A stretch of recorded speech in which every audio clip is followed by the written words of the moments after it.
Hi and welcome. My name is Filipa and this is my channel Awkward the Talk, where I give parents the confidence, tools, skills and knowledge to answer all awkward questions about sex, sexuality, relationships, emotions, feelings and everything in between.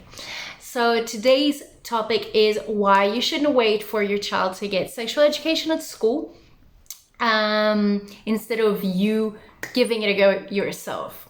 So I would like to make it very, very clear that I think sexual education in school is very important. Not just very important, but crucial. And I myself teach sexual education in schools. So I do think there is great value in incorporating this all-encompassing and basic part of our lives in the school curriculum. So that's out of the way. I do feel that it is the responsibility of parents to give their children adequate sexual education in the home as well. The same way we don't send our children to school expecting them to learn their thank yous and excuse me's there, we give them an education at home that does that teaches them about our moral principles and what we think is okay to do and not okay to do, how we treat and don't treat people, and how those values are also family values. I think that it is important that we take sexual education at home very seriously and that we begin it at a very young age. So the reason why you shouldn't just wait for your child to get sexual education at school is because they will receive this, if they do, depending on where you live, if they receive sexual education, and a lot of the times it will be when they are already teenagers. It will be primarily focused on sex, teenage pregnancy, STIs, and adolescent and adult relationships. So why is this not enough, although it is crucial? It is not enough because if our sexuality begins in the womb, as we have discussed in previous videos, if our sexuality begins in the womb, because if sexuality is the search for our well-being, and we start doing that from a very, very young age, we can see this behavior in fetuses, in babies, toddlers. We see this in everybody, right? And if it has to do with how we view ourselves and our relationship with ourselves and our body and our feelings and our thoughts, as well as how we interact with our environment, so our outer world, how we behave towards other people, and how we expect and tolerate that other people treat us, then I think you would agree with me that this is the kind of knowledge that we should be imparting in children from a very young age. And we also know that a lot of this is not yet taught in schools. So something has to be said, which is children are born explorers. And this is a very interesting part of their expression of sexuality, which is the search for answers, the search for knowledge. And you know, if your child has just reached or has already gone by the stage of but why, everything is but why, because they want to know, and it does get annoying sometimes, but this comes from mostly from a place of trying to understand how the world works around them, right? So here I'd like to tell you that if your child has not yet begun to ask you the questions about the universe, where they come from, and where the babies come from, and where do we go when we die, for example. That these are questions that plague their little minds, and they're so deep and so complex, and it is incredible to think that these tiny human beings are already questioning themselves and the world about such complex concepts, right?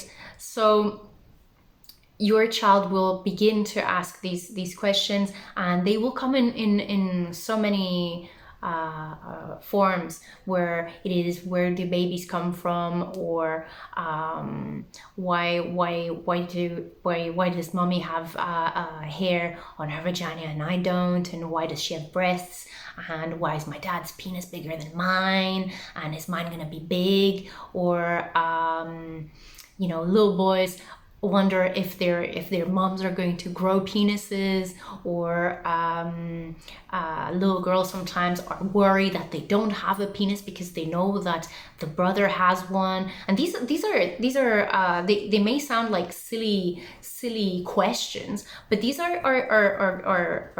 questions that are in children's minds, and that play a very big part in their lives. I know I have a friend who she didn't know that she was not going to grow a penis, and she was always very worried when she was 5 and 6 about like when this penis was gonna come up, because nobody ever told her that there are different sexual organs, and that you're born with a penis, or you're born with a vulva, and that they don't just fall off, and they don't just grow out of nowhere. One reason why you should start this at home is because it is from an early age that they will have these kind of questions. The other reason is because they have these questions, they will be curious, and they will be searching for answers. And maybe when we were kids, we would just be left wondering what was going on, and maybe then we had a cousin, we had a cousin, or a older kids at school that would tell us something about these topics. Nowadays, all this information is in front of children, on phones, on the internet, and they just go on Google, and they just Google things like boobies, grown-ups making out, kissing. And a lot of these things are very innocent, but what happens is that a lot of the time, this is how kids first become exposed to pornography, for example. So there's that risk, and you may turn around and be like, yeah, but I have child-proofed my screens, and that's okay.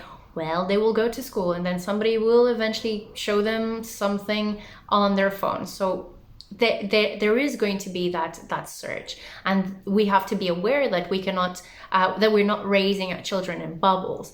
But if you can say, oh, but there's nothing I can do if my child is exposed to something like that at school.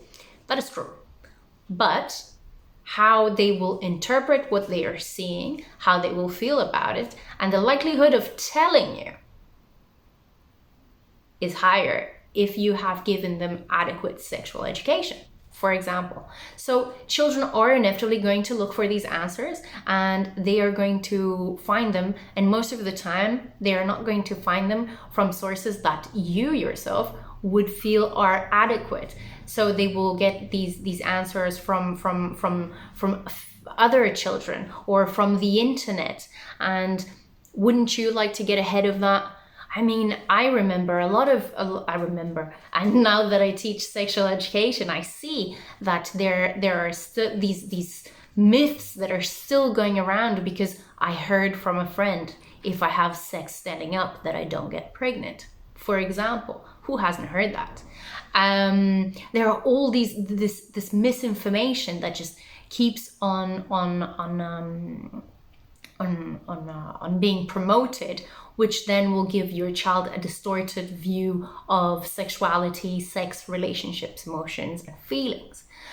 So you risk that your child is growing up with a distorted perception of sexuality, which means that they have a distorted perception of themselves and their place in the world. But also, when you do not provide the answers to these very important questions to your child, they will eventually look for these answers elsewhere, which means that they do not feel that they're able to ask you these questions.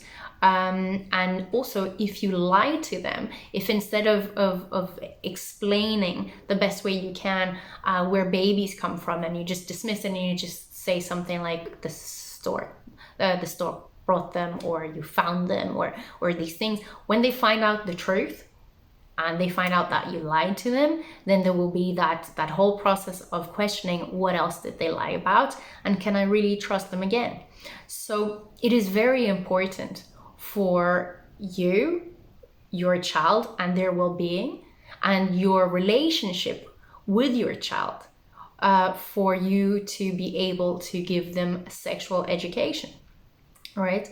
Another thing that is very important in terms of getting sexual education from the home is that at home, you will be able to talk to your child about what you believe are appropriate and inappropriate behaviors. They live in a society, and they will go out there and they will learn what these norms are. But if you have especially if you have certain beliefs in your home that you would like for your children to also have, it is important for you to get ahead of this and talk to your child about sexual education. So a counter argument to this is that maybe parents will be teaching things that are not correct. There's resources like this one where you can get good and reliable information. If you live in any country that speaks English, whether it's America or Ireland or the UK or Canada or Australia, there are many resources, and there are government resources that have good information that you can get.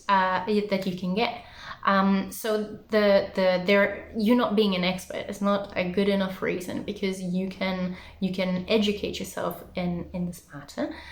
The other one is, a lot of people feel that if children get sexual education from home, then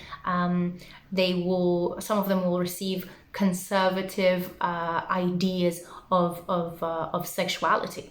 And here I would like to say, for example, that I work with families that believe, for example, that sex should only be done between married couples.